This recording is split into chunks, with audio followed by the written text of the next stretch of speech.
Table book संदर्भात आता या ठिकाणी चर्चा झाली। तर तत्कालीन आयुक्त महोदय श्री सूर्यवंशी सरांच्या संकल्पनेतून ही कॉफी टेबल बुक अस्तित्वात आली। परंतु ह्याच्यामध्ये एक समिती गठीत केली होती आणि सभागृहाच्या तीव्र भावना ऐकल्यानंतर सर्वप्रथम त्या समितीमध्ये अध्यक्ष तत्कालीन अतिरिक्त आयुक्त महोदय होते, जनसंपर्क विभागाचे अधिकारी होते, सगळे उपायुक्त, कार्यकारी अभियंता वगैरे सगळे त्या समितीचे सदस्य होते।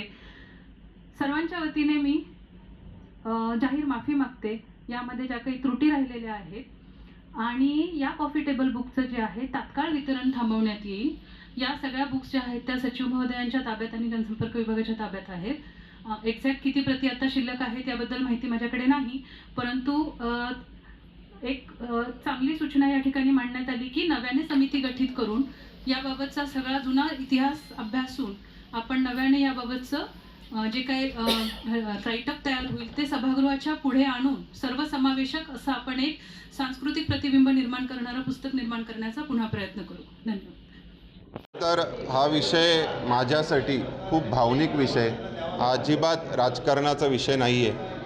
कारण की एखादा पुस्तक आपली महानगरपालिका छापते आणि आम्ही या महानगरपालिकेचे लोकप्रतिनिधी आहोत आणि त्या पुस्तकात इथल्या भूमिपुत्रांचा इतिहास जाणीवपूर्वक वगळण्यात येतो आणि हे मला महापालिकेच्या माध्यमातून संपूर्ण लोकप्रतिनिधींना, कल्याण डोंबिवली शहरातील सर्व भूमिपुत्रांना आणि सर्वांनाच हे विषय लक्षात आणून द्यायचं होतं की हे जाणीवपूर्वक केलेलं काम आहे।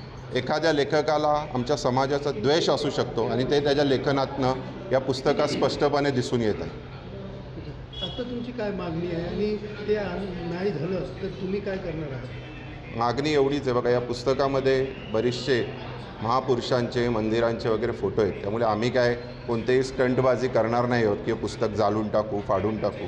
हे पुस्तक आम्ही गटनेत्यांच्या नेतृत्वात आयुक्त महोदयांना सर्व लोकप्रतिनिधी जाऊन देणार आहोत। महापालिकेने या पुस्तकाचं वितरण त्वरित थांबवण्यात यावा आणि महापालिकेने जी समिती होती या पुस्तकाची त्यांनी लेखी स्वरूपात आमच्या समाजाची माफी मागावी, दिलगिरी व्यक्त करावी आणि मी जी प्रस्ताव सूचना मांडली होती की एक समिती गठीत करावी की भविष्यात असा परत आपल्या कल्याण डोंबिवलीत व्हायला नको आणि भूमिपुत्रांचा इथला कोणीही प्रयत्न केला तरी इथला अस्तित्व आणि इतिहास पुसण्याचा जर प्रयत्न झाला तर त्यासाठी आम्ही लोकप्रतिनिधी म्हणून भारतीय जनता पार्टीवरून नक्कीच समर्थ आहोत। पण समिती गठीत करण्यासाठी सांगितलेलं आहे। इथला स्थानिक पुत्र आहेत, त्यांचा असा विषय होता की आमची ही जे बुकलेट छापला आहे त्याच्यामध्ये आमच्या समाजाचं कोणतेही छाप नाही आहे आणि ब्रिटिशकालीन जे इतिहासात आमचे जो समाजाचं नाव पाहिजे ते नाही आहे या पुस्तकात। आणि तसं म्हणायला गेलं की कुठेतरी भूमिपुत्रांचं मन दुखवलं गेल्यामुळे तर हे पुस्तकाचं आपण वितरणही थांबवलेलं आहे आणि त्यासाठी आपण एक समिती गठीत करतो आहे।